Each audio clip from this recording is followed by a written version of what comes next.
Bienvenidos todos este lunes 11 de junio a una nueva sesión, ¿verdad?, de nuestro cafecito de los lunes. Pues aquí en esta ocasión pues vamos a atacar el tema de lo que es el recurso de revocación, un recurso pues administrativo, ¿no? Que se da ante la autoridad. Y pues en esta ocasión pues nuevamente contamos con el gran apoyo y participación del licenciado José Manuel Osuna, pues obviamente el abogado y especialista pues en estos temas, ¿no? Y que de antemano agradecemos al licenciado por su apoyo y colaboración con nosotros aquí en esta sesión de los cafecitos que pues aprovechamos pues para invitarlos a que sigan participando, que sigan incorporando más personas a esta sesión que pues bueno, al final del día pues es para todo nuestro personal, pero también para todos nuestros clientes, ¿no? Con mucho gusto, con un trabajo semana tras semana, tratando de traerles pues, los temas pues, que por ahí consideramos importantes, ¿no? Pues damos la palabra aquí al licenciado José Osuna y pues bienvenido, licenciado. Gracias. Buenos días a todos y a todas. Gracias nuevamente por la oportunidad. No pensé que después de haber estado, yo creo que hace como unas 3 semanas, tan rápido volviera a estar, pero bueno, como siempre, agradeciendo la invitación que me hacen para participar en estos eventos tan valiosos. Y ahora pues con un nuevo tema, que es el recurso de revocación. De hecho, cuando hubo la propuesta de proponer este recurso de revocación, que es propiamente en materia fiscal, y cuando hablo de materia fiscal me refiero exclusivamente a los procedimientos que tienen que ver con el fisco federal, hablándose de esto del Servicio de Administración Tributaria. Este recurso está en el Código Fiscal de la Federación, pero yo quería hacer también una extensión de este recurso, aunque se llame el tema recurso de revocación, para hablar también del recurso de inconformidad, que es el nombre que se le da al recurso administrativo que se presenta ante las autoridades del Instituto Mexicano del Seguro Social, que de una u otra manera estos medios de defensa, estos recursos administrativos, son precisamente con el afán de que estas autoridades, que son las que nos revisan, pues en base a su área jurídica puedan emitir una resolución que de una u otra manera nos dé una certeza jurídica y una seguridad jurídica a todos los contribuyentes con relación al cumplimiento de nuestras obligaciones fiscales. ¿A qué me refiero con esto? Pues que las autoridades jurídicas, tanto del Instituto Mexicano del Seguro Social como del mismo Servicio de Administración Tributaria, al resolver los recursos, tienen que ser, y desafortunadamente en veces no lo son, imparciales al momento de decidir, porque en este caso lo que se busca es esa seguridad jurídica que les comentaba, reconociendo los errores que realiza la propia dependencia, llámese, como lo digo, Seguro Social o llámese Servicio de Administración Tributaria. ¿A qué me refiero? A que si dentro de un procedimiento del Seguro Social o del SAT se está cayendo en una irregularidad, en una ilegalidad, el recurso administrativo de revocación para el SAT y de inconformidad para el IMSS, pues tiene que ser una medida de regulación para que estas autoridades pues no cometan esas ilegalidades. Entonces, voy a estar combinando un poquito la parte del recurso de conformidad con el recurso de revocación, ante prácticamente en muchas de las cosas es lo mismo, ¿no? En el caso de recurso de revocación, es el Código Fiscal de la Federación específico en el artículo 116, como vamos a ver más adelante y escuchar, es el que sustenta el procedimiento que debe utilizarse cuando se presenta este recurso administrativo. Y en el caso del Seguro Social, el Seguro Social tiene un reglamento específico sobre el recurso de conformidad. Son varios artículos en el que se maneja prácticamente todo lo relacionado con el recurso de conformidad. Bien, entonces, ¿qué entendremos por recurso de revocación? Es aquel medio de defensa contra los actos administrativos dictados en materia fiscal federal. Como sabemos, en materia fiscal federal, pues estamos hablando de actos administrativos, pero para eso debe de haber un antecedente. Y esos antecedentes tienen que ver precisamente contra todo aquello que se puede interponer este recurso de revocación.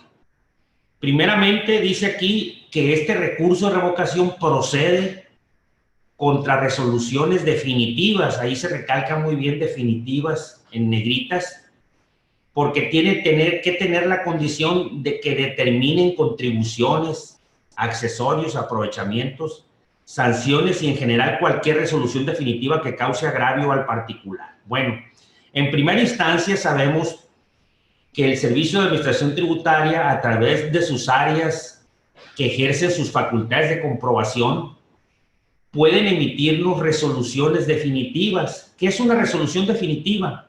Toda aquella que nos determina un crédito fiscal, para poner específicamente el ejemplo.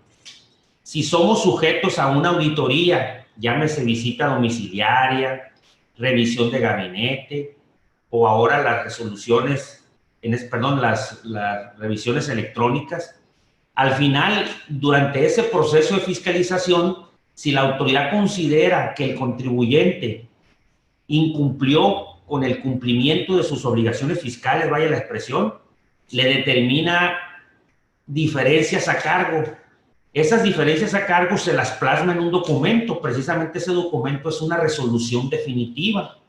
Esa resolución definitiva está establecida en el artículo 50 del Código Fiscal de la Federación. Es decir, donde la autoridad nos dice en ese documento: derivado de la visita domiciliaria que te realicé, encontré estas irregularidades, por lo tanto me debes tanto de impuesto al valor agregado, tanto de impuesto sobre la renta, tanto de actualización, tanto de multas y tanto de recargos.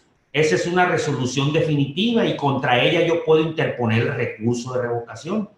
Lo mismo sucede en el caso del Instituto Mexicano del Seguro Social, cuando somos sujetos precisamente de un acto de fiscalización donde nos determinan cuotas obrero-patronales que supuestamente no cumplimos. La autoridad nos fija en una cantidad líquida esa cantidad que dice que debemos.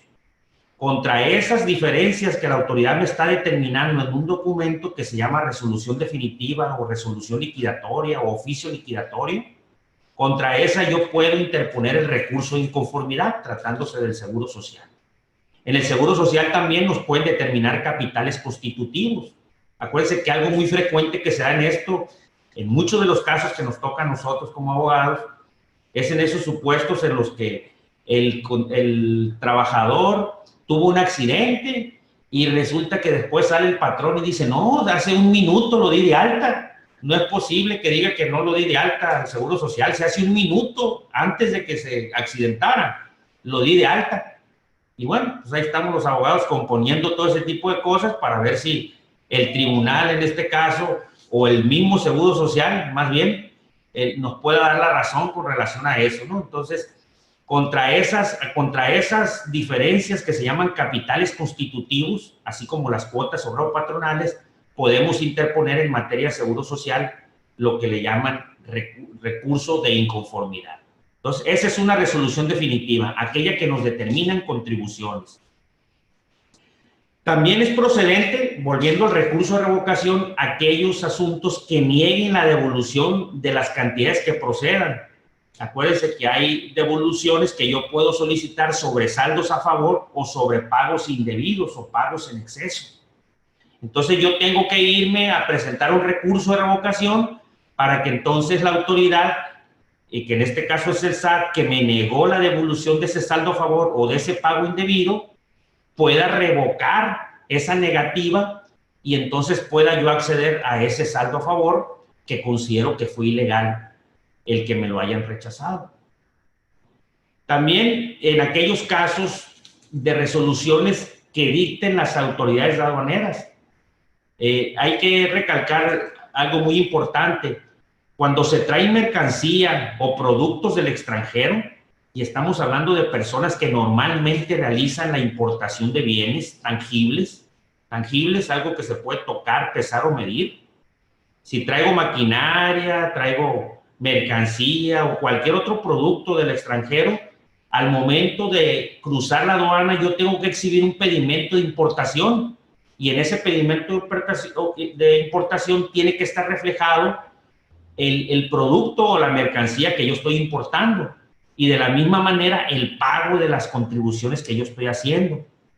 Si ese producto no está clasificado adecuadamente y que por ende pagué menos impuesto, pagué menos contribución, en este caso impuesto general de importación o impuesto de valor agregado o impuesto especial sobre producción y servicios al importar esa mercancía, la autoridad con posterioridad me puede revisar y puede detectar que hubo omisión mía al momento de importar esa mercancía. Y en esos casos también es susceptible de que yo me inconforme y presente en este caso un recurso de revocación ante el propio Servicio de Administración Tributaria, porque aduanas es también parte del Servicio de Administración Tributaria.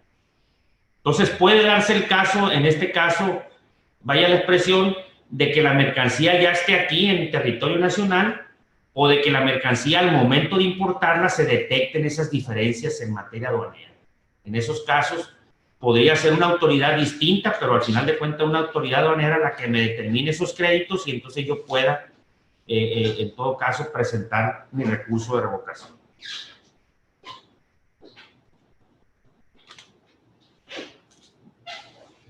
No se mueve.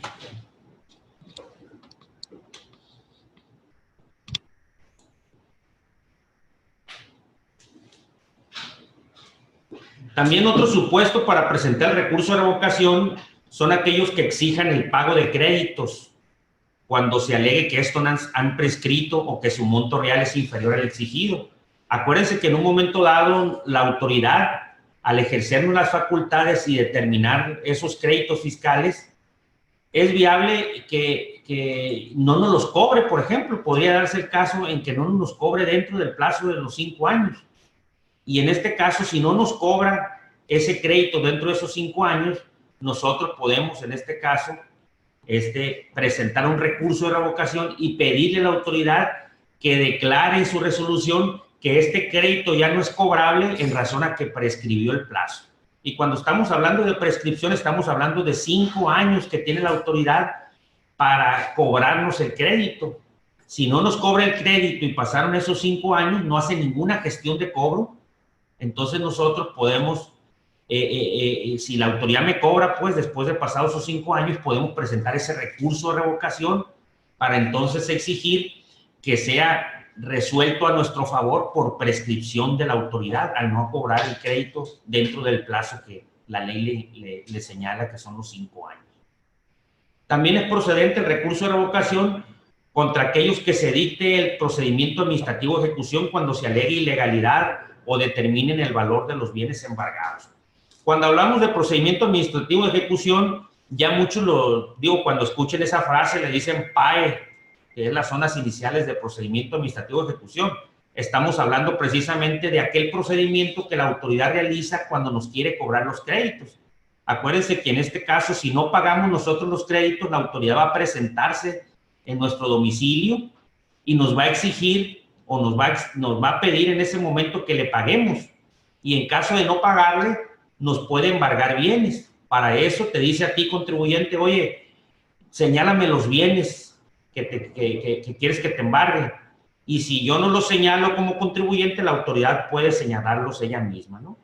Entonces, si ese procedimiento administrativo de ejecución también lleva consigo que una vez embargados esos bienes, los bienes los puedes rematar, y para rematar hay que hacer convocatorias de remate, hay que hacer todo un procedimiento que la ley establece a partir del artículo 141 en adelante de la garantía y todo lo demás, porque si esto la autoridad no lo cumple, entonces es susceptible de que los contribuyentes presenten este recurso de revocación. Entonces es muy importante también que independientemente que el crédito esté digamos firme, o sea que ya sea cobrable, verifiquemos también que los plazos y los términos de la autoridad se cumplan, ¿no?, conforme a ley. También dice que es susceptible a aquellos que afecten el interés jurídico de terceros en materia de derecho de preferencia en remate. Aquí, más que de preferencia en remate, hay algunos casos, por ejemplo, de este supuesto, cuando la autoridad va a tu domicilio y te puede embargar bienes que son de un tercero. Eso sucede muy común, porque a lo mejor si están esos bienes en, no sé, tenemos una sociedad anónima y nos van a embargar y resulta que los bienes son del socio. Entonces no nos puede o no nos debería embargar esos bienes pero muchas de las veces lo hace porque no podemos acreditar que no es de la sociedad anónima, sino del socio. Entonces el socio, que es un tercero, puede interponer un recurso de revocación precisamente para decirle, oye, espérame, a mí me están embargando bienes, aquí están mis facturas y yo soy el propietario de estos bienes y yo no tengo ningún crédito. Entonces, por ese motivo, es susceptible de que presente el recurso de revocación. Bien, también hay algo muy importante.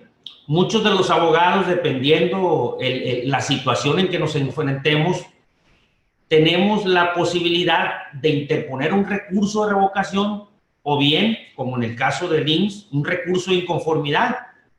Pero tenemos otra opción.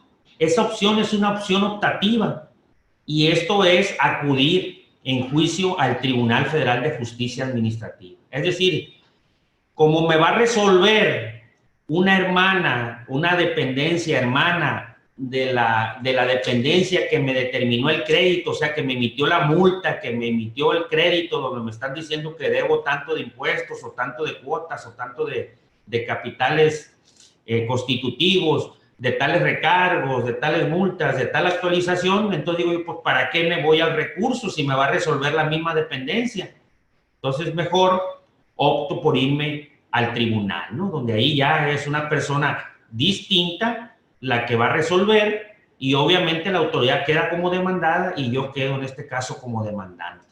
Entonces tengo esa opción. Entonces muchas de las veces es por estrategia cuando interpongo el recurso de revocación. Muchas de las veces digo, no, ¿para qué pierdo el tiempo en el recurso? Me voy a ir directo mejor al tribunal, ¿sí? Entonces es optativo el juicio o el recurso, perdón. Bien, como ustedes recordarán, a partir del 2014 hubo una modificación del Código Fiscal de la Federación y ahora el recurso de revocación se presenta a través de buzón tributario. Antes lo hacíamos en un escrito, hacíamos una hoja así con este tamaño oficio legal y ahí poníamos todos los requisitos y íbamos y lo presentábamos físicamente en la administración jurídica, que es la facultada para resolver, la administración desconcentrada jurídica del SAT, es la facultad para resolver recursos de revocación, y lo presentamos ahí en oficialía de parte, nos sellaban y ya nos veníamos con el sello en nuestro escrito. Ahora ya no, a partir de que el buzón tributario es obligatorio en algunos casos. Para este caso el recurso de revocación se presenta a través de buzón tributario. En el caso del recurso de inconformidad del Seguro Social, ese se sigue presentando por escrito. Tenemos que ir a las oficinas administrativas del Seguro Social y llevar nuestro escrito igual, con impreso, firmado y con todos los documentos, ¿no? Ahí yo tuve una experiencia porque te piden 4 tantos y nada más resuelve una autoridad, pero reparten ellos, todavía siguen siendo muy burocráticos en el Seguro Social, muy a la antigua todavía, no se ha modernizado esta parte y tenemos que llevar 4 tantos. Imagínense si hay expedientes, por ejemplo, me tocó a mí un caso del Seguro Social que eran 800 hojas. Entonces había que llevar 4 impresas las hojas, 800, o sea, saquen la cuenta nada más. 3,200. Sí, 8 por 4, 32, 3,200 hojas estábamos llevando.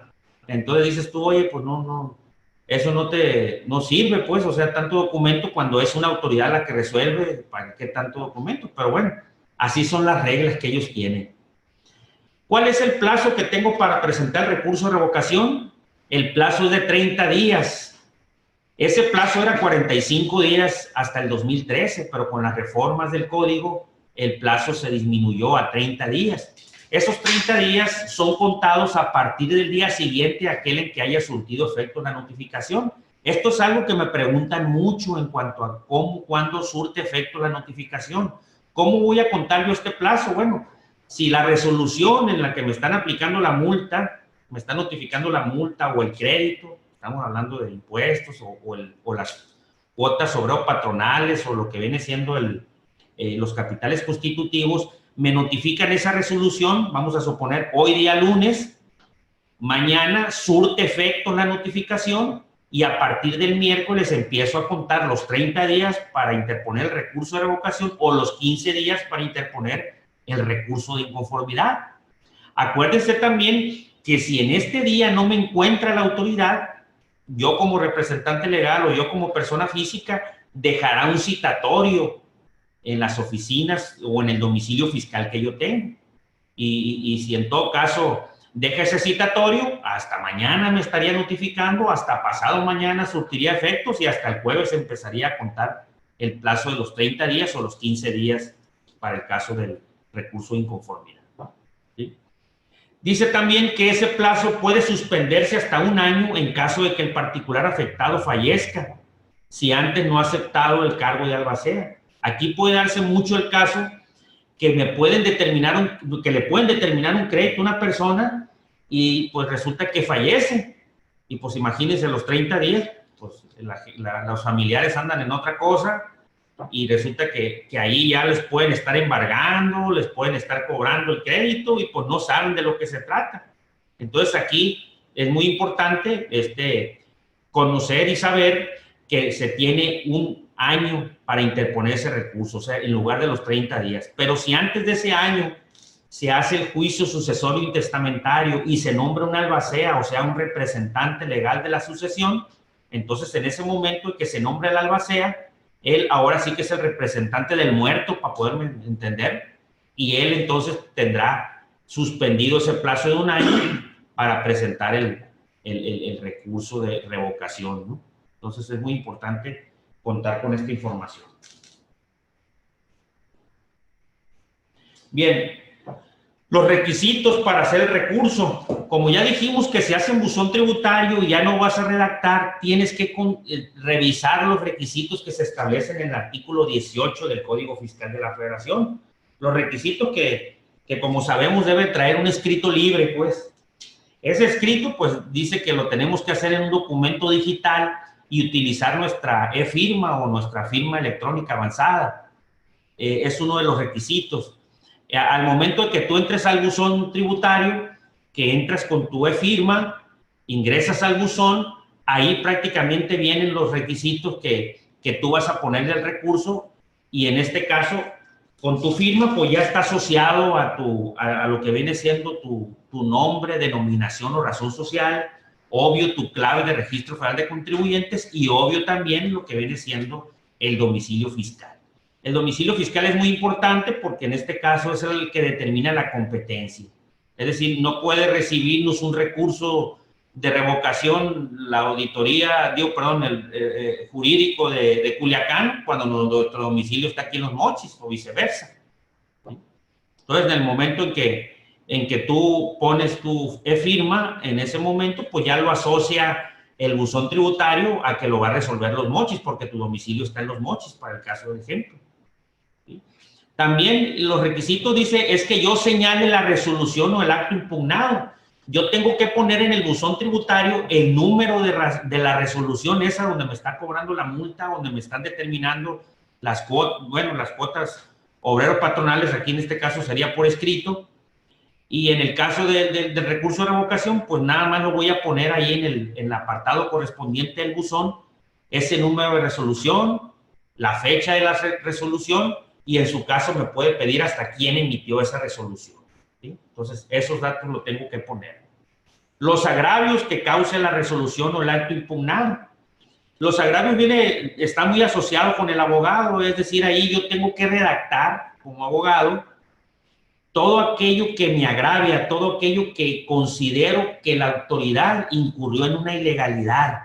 Ahí es donde le pongo yo. Hubo violación, por ejemplo, del artículo 38, fracción cuarta, ya que la resolución donde me estás cobrando los créditos fiscales es ilegal porque no se cumplió con una debida notificación, porque la resolución que me emitiste, la emitiste fuera de plazo, porque me estás cobrando un impuesto que no es procedente, porque me estás negando una devolución que tampoco es procedente. Es decir, es todo aquel, digamos de una manera, rollo que yo como abogado, que el abogado tiene que señalar precisamente para lograr convencer al que va a resolver de que hubo irregularidades, de que hubo ilegalidades por parte de la autoridad que me está negando la devolución, por parte de la autoridad que me está determinando contribuciones a cargo, por parte de la autoridad que me está determinando cuotas obrero-patronales o bien capitales constitutivos que no son procedentes. Entonces, todo aquello que yo vea con ilegalidad a través de los agravios, los tengo que señalar, ¿sí?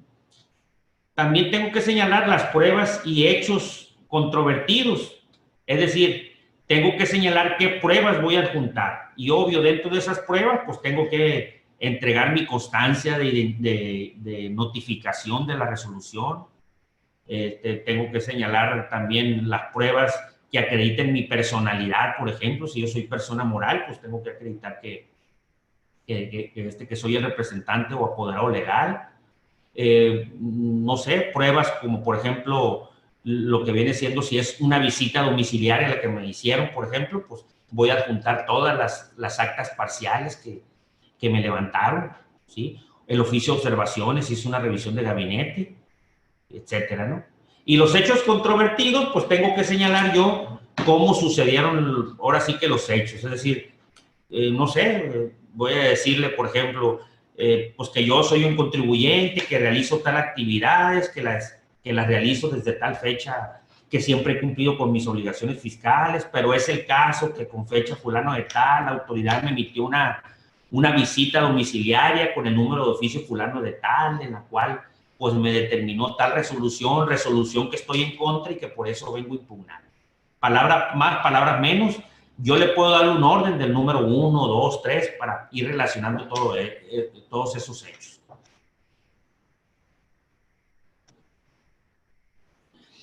Aquí también es posible que yo omita alguno de esos requisitos. Por ejemplo, si no pongo los agravios, se va a desechar el recurso. Si no pongo qué acto estoy impugnado, pues se va a tener como no presentado el recurso. Y si en este caso yo no señalo los hechos, como lo mencioné ahorita, pues pierdo el derecho a señalarlos posteriormente. Si no mando las pruebas o si no señalo las pruebas o falté con ellas, se va a tener como no presentado el recurso. Para eso a mí me van a requerir, y si en 5 días yo lo cumplo, pues entonces ya no se va a dar ese supuesto de incumplimiento. Bien, obvio, lo que yo esté diciendo en los hechos, lo que yo esté diciendo que qué pruebas estoy adjuntando, pues los tengo que acreditar con documentos, ¿sí? Si yo digo que soy el representante de la sociedad anónima X, pues tengo que acreditar mi personalidad, y para ello, ¿qué ocupo? Pues el poder que me acredita como tal, o el acta constitutiva o el acta de asamblea, donde ahí dice que yo soy el representante legal. La tengo que digitalizar y enviarla a través del buzón. Si voy al Seguro Social, la tengo que imprimir. En el Seguro Social nos piden copia certificada, que no debería ser, porque todo tiene que ser proporcionado en fotostática. Así lo dice el mismo código, pero pues así lo pide el Seguro Social, ¿no? Entonces, tengo que adjuntar ese documento. También tengo que adjuntar los documentos donde conste dice que fue reconocida o que está inscrito en el registro de representante legal. Esa es una modalidad que se viene manejando de años atrás, que es poco utilizable, pero si tú te registras como de representante o apoderado legal de una sociedad, el mismo SAT te da un número de registro, y para que no adjuntes tú el documento que acredita tu personalidad, nada más pones el puro número, la autoridad lo consulta y ya te lo da por bueno que acreditas la personalidad. El documento en donde conste el acto impugnado, que ya les dije, esa resolución donde me están multando, esa resolución donde me están cobrando el impuesto, las aportaciones de seguridad social, eso pues lo tengo que acompañar también digitalizado. También la constancia de notificación. ¿Por qué la constancia? Porque la constancia me señala y le señala a la autoridad si yo estoy presentando el recurso de revocación dentro del plazo que marca la ley, los 30 días o los 15 días, si es inconformidad. Entonces, la constancia de notificación vaya la expresión, la constancia de qué día me notificaron. Y obvio también las pruebas documentales y en su caso pericial que yo ofrezca, ¿no? Ahí tengo que meter, como decía ahorita, todas las visitas, todas las actas parciales, todo lo que haya pasado durante el desarrollo de una revisión, por ejemplo, todo eso lo voy a adjuntar como documentales. Aquí viene observaciones, dice que los documentos se entregarán en copia simple, siempre que obren en poder el recurrente los originales. Es decir, si yo tengo mi constancia de notificación en original, voy a exhibir la fotostática al presentar el recurso, y si la autoridad tiene alguna duda sobre la autenticidad de esa copia simple, me puede pedir que le exhiba yo el original, y entonces se la exhibo, ¿no? Porque la tengo. Si no la tengo, entonces tengo que exhibir la original. Y aquí viene un cuadrito que dice: a falta de los documentos que acrediten su personalidad, donde conste el acto impugnado, la constancia de notificación del mismo, se dará por no presentado. En el caso de los documentos enlistados, se requerirá su presentación, otorgando el plazo de 5 días.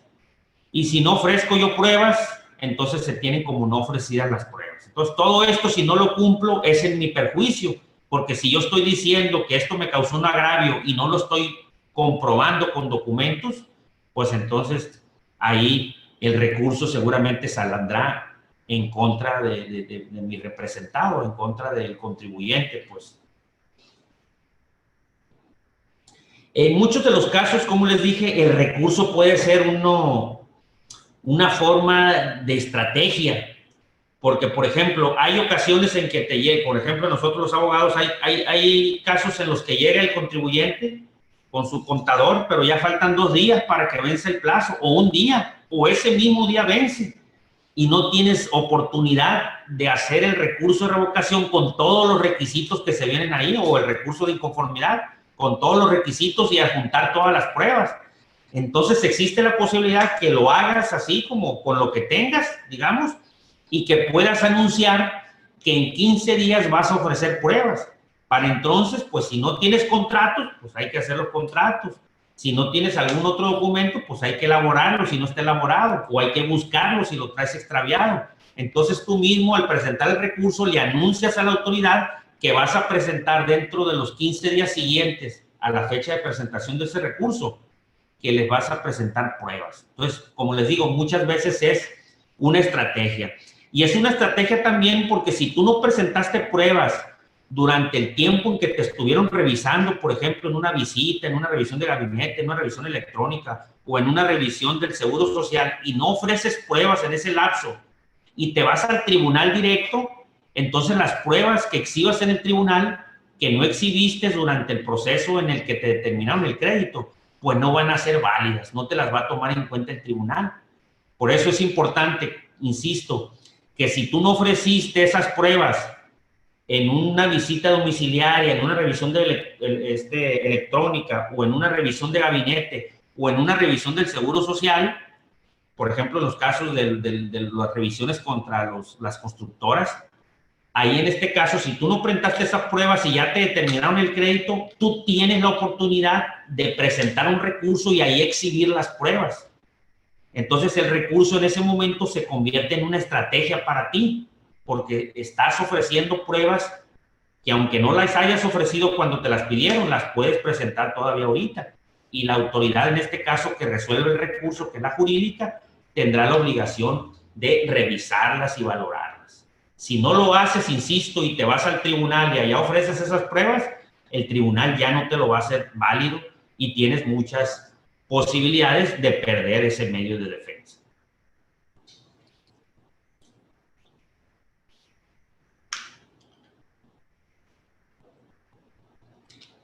Algo también muy importante son las causales de improcedencia. Es decir, es cuando no es procedente el recurso. Y aquí dice cuando no afecten el interés jurídico del recurrente. O sea, prácticamente tú no tienes ningún agravio, pues, por parte de la autoridad.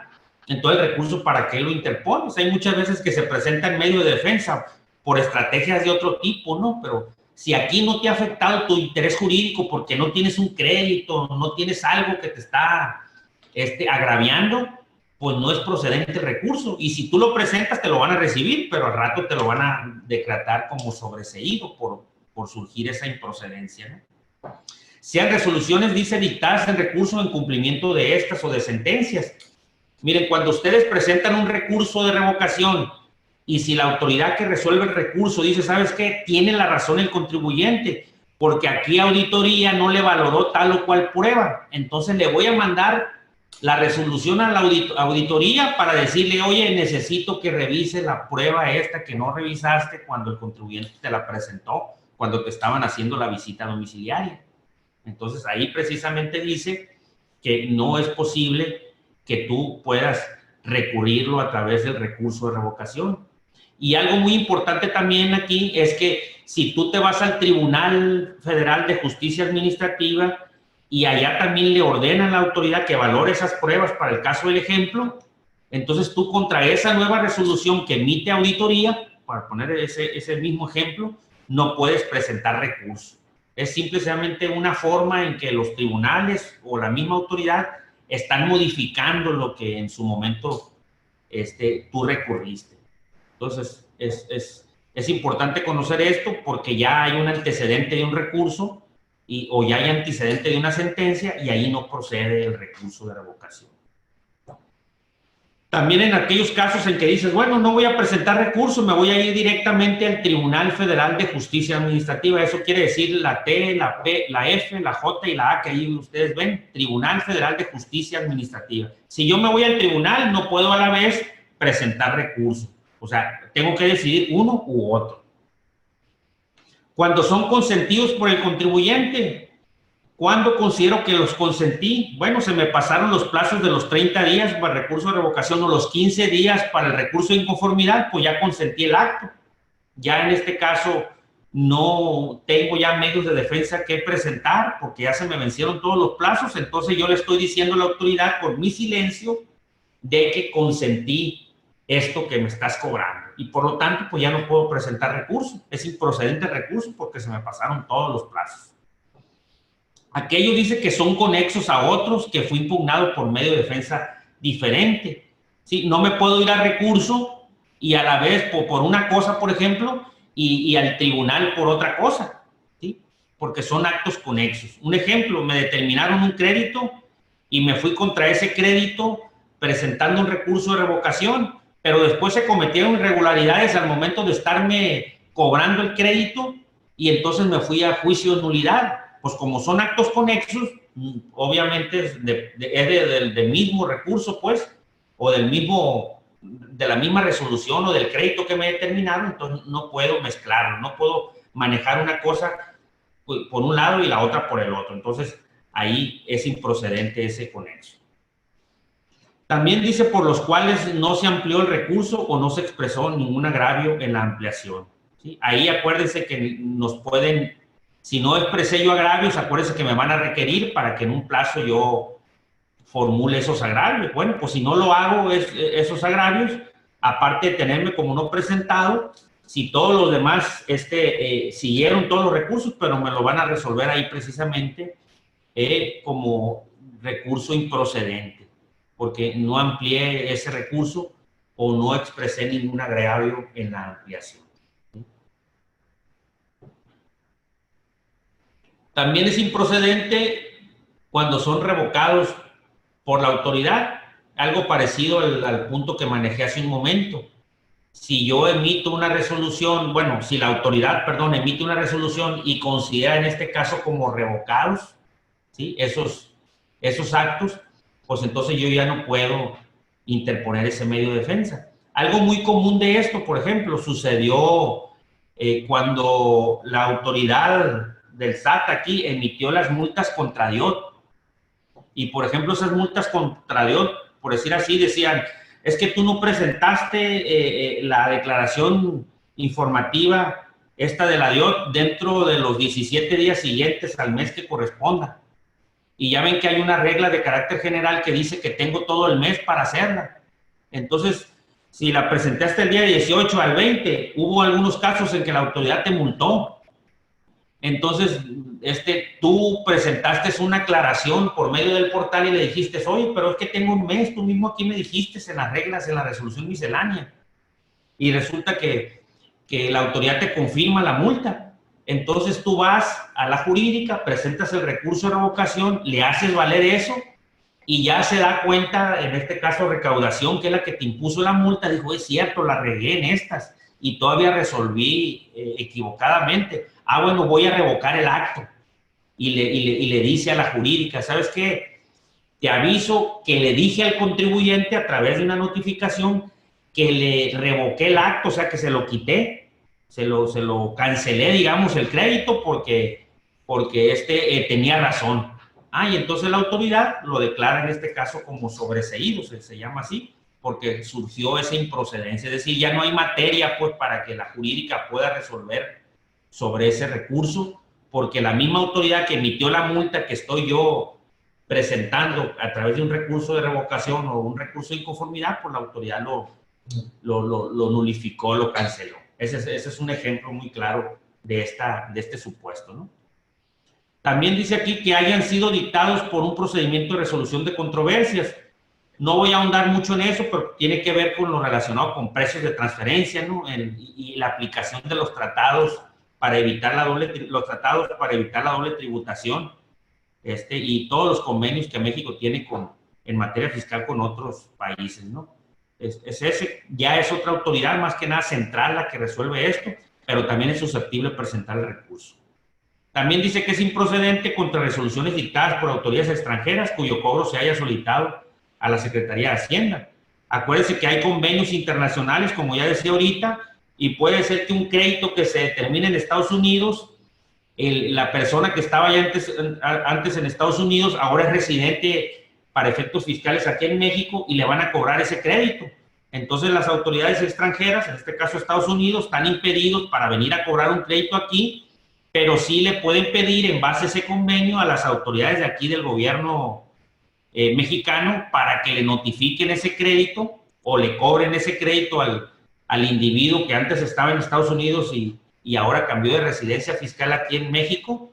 Y en este caso dice que como ese crédito no lo emitió el gobierno mexicano, pues no puedes interponer recurso de revocación porque el crédito viene de las autoridades extranjeras, ¿no? O sea, nada más está cobrando el fisco mexicano. También dice tengan por objeto hacer efectivas fianzas otorgadas en garantías de créditos. Seguimos.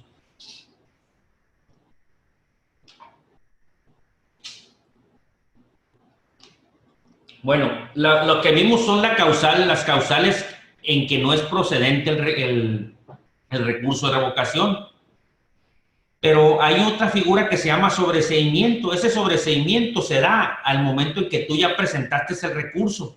Y uno de esos es cuando tú te desistes del recurso. Es decir, presentaste un recurso y por una u otra razón dijiste, no, es cierto, tiene razón la autoridad, ¿para qué sigo alegando?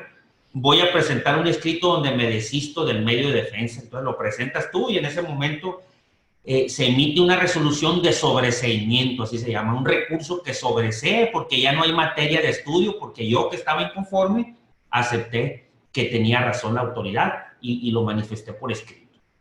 También dice aquí que cuando posteriormente a la presentación del recurso sobrevenga alguna causal de improcedencia. Las causales de improcedencia son las que hace un momento señalé.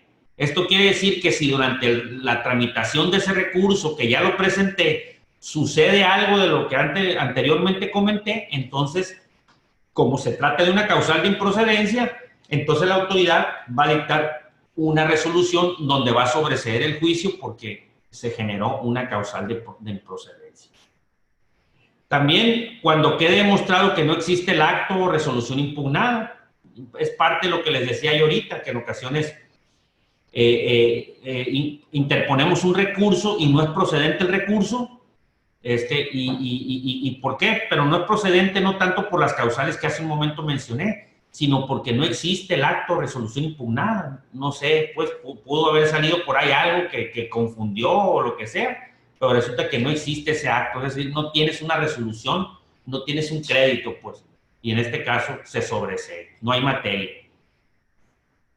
Cuando hayan cesado los efectos del acto o resolución impugnada, por ejemplo, si pagaste y en este caso, pues ya prácticamente no debes nada, pues puedes en este caso la autoridad dictarte el sobreseimiento. Sin embargo, puede ser que tú pagues bajo una figura que se llama bajo protesta, donde tú pagas, pero aunque hayas pagado, presentas tu medio de defensa, pero buscando en este caso los beneficios que te da la ley en los casos del pago de los créditos, con el 20% de descuento, etcétera. Que eso no quiere decir que por el hecho de que tú hayas pagado, ya es porque tú consientes de que debías, ¿no? Puedes tú pagar, pero a la vez puedes interponer un recurso y en este caso señalarás ahí que lo pagaste bajo protesta, pero que finalmente tú estás impugnando porque consideras que te asiste la razón, ¿sí? Ese es un supuesto, por ejemplo. Las pruebas están ahí enlistadas. Por lo general, las pruebas que presentamos son las documentales públicas o privadas. Las documentales públicas son todas aquellas que emite la autoridad. Por ejemplo, en el caso de las visitas domiciliarias, pues todas las actas parciales, la resolución en lo que me terminan el crédito, la constancia de notificación. En el caso de documental privada, pues por ejemplo puede ser el poder con el que acredite mi personalidad. Por ejemplo, otra documental privada puede ser los contratos que yo exhiba al momento de presentar mi recurso.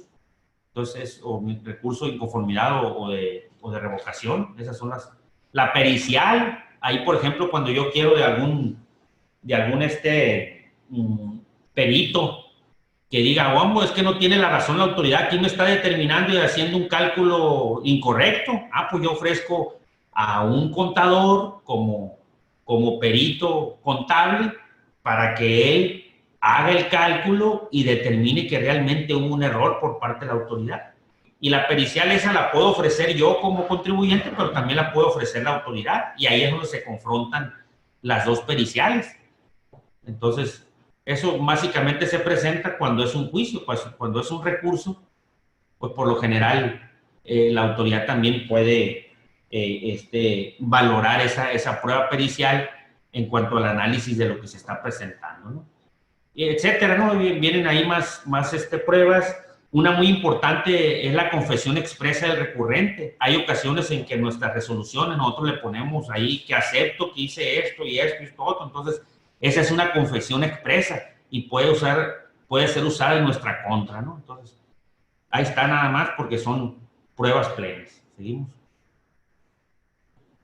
Bueno, una vez que presenté yo el recurso de revocación, la autoridad tiene 3 meses para, en este caso, emitirme la resolución. O sea, para decirme si me asiste la razón a mí o no me asiste la razón. Lo mismo pasa para el Seguro Social, también tiene 3 meses.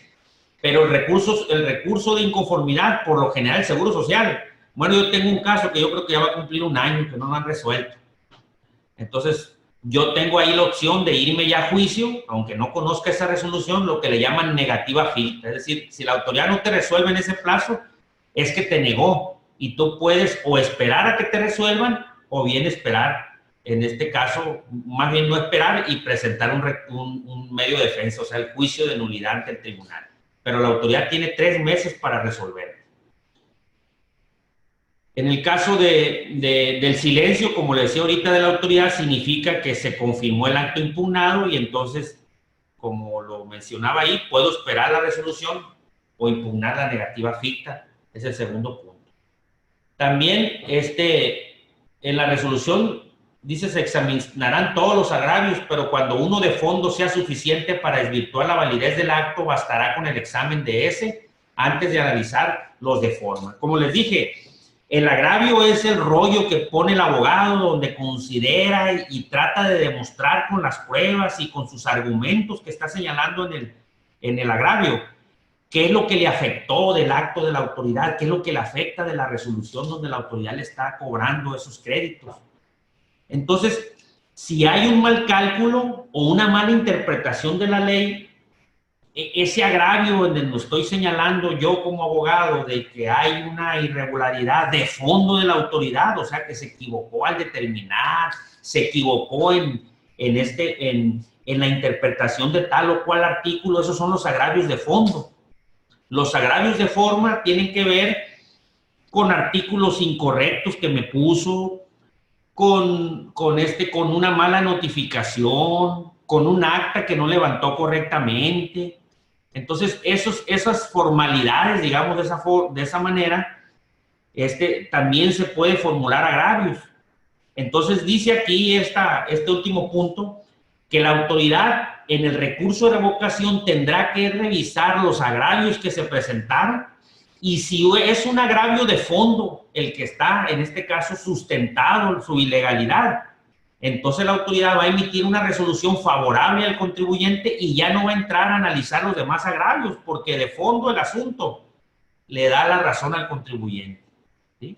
Pero si en este caso no formulo agravios de fondo y puras de forma, o bien sí presento agravios de fondo o de forma, pero en el de fondo la autoridad considera que no me asiste la razón a mí como contribuyente, entonces va a analizar los agravios de forma. Y si por ahí alguno hizo irregularidad, pues entonces me van a resolver a favor. Y si no, pues me van a confirmar la resolución y ya entonces me tendré que ir al tribunal, ¿sí?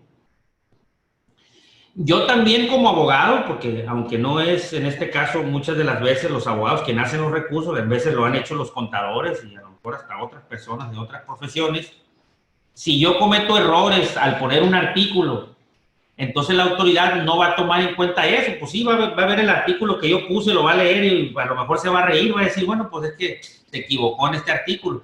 Pero si ya en mi razonamiento estoy señalando a qué me refiero y por errores de dedo o porque de plano no sé, cometí esas irregularidades de poner un artículo diferente o un artículo que digo yo que se violó y realmente no se violó ese artículo, la autoridad en este caso, como dice aquí, podrá corregir esos errores, pero no podrá cambiar los hechos expuestos en el recurso. De ahí, pues, la importancia de esos hechos que los redactes, ¿sí? Y que al final de cuentas, pues, ataques esos hechos, sobre todo si te causan ese agravio. También dice que la autoridad podrá revocar un acto notoriamente ilegal, aunque los agravios sean insuficientes, pero deberá fundar cuidadosamente los motivos que tenga. Aquí, insisto, si la autoridad con las documentales que estoy presentando se evidencia prácticamente la ilegalidad en la que incurrió la autoridad, pues podrá ella revocar el acto, o sea, podrá decir, ¿sabes qué? No tiene la razón la autoridad, tiene la razón el contribuyente, y pues te la doy, ¿no? Aunque sea insuficiente lo que yo haya puesto.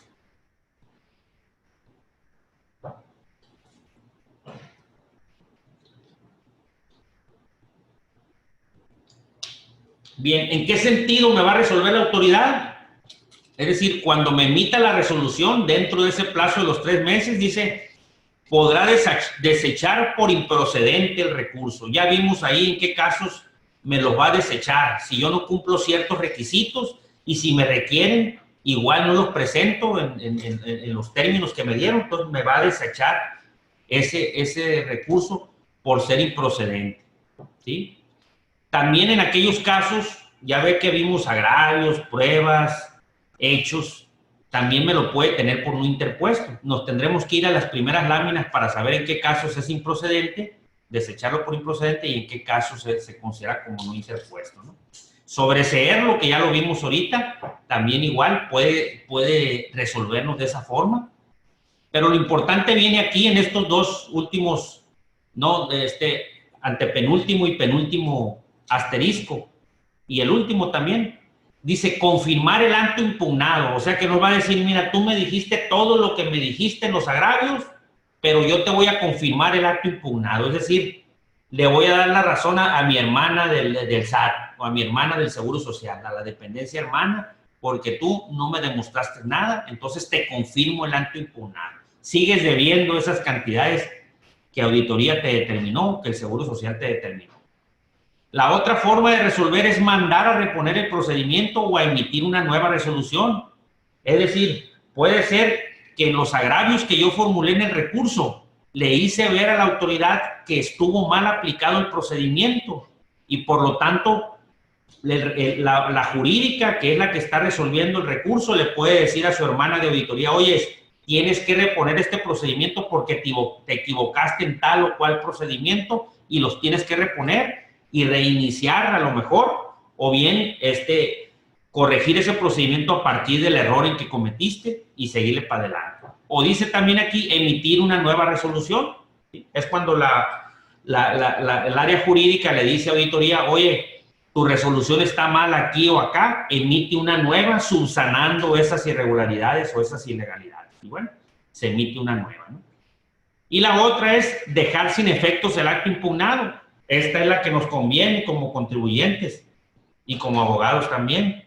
Cuando presentamos ese recurso de revocación, le hacemos le comprobamos a la autoridad que hubo irregularidades e ilegalidades en el proceso de fiscalización o en la aplicación de la multa o en la notificación. Entonces, nos da la razón y entonces la resolución que estamos impugnando, pues queda sin efectos. Y ahí gané. ¿Sí?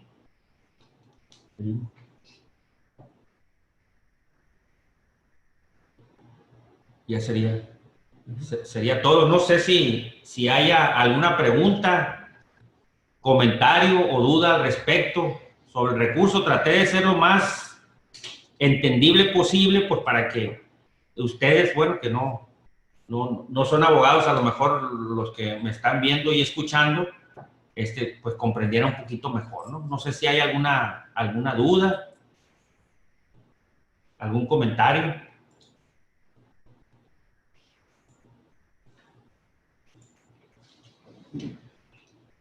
¿Alguna pregunta por ahí que tengan, aprovechando la presencia del licenciado?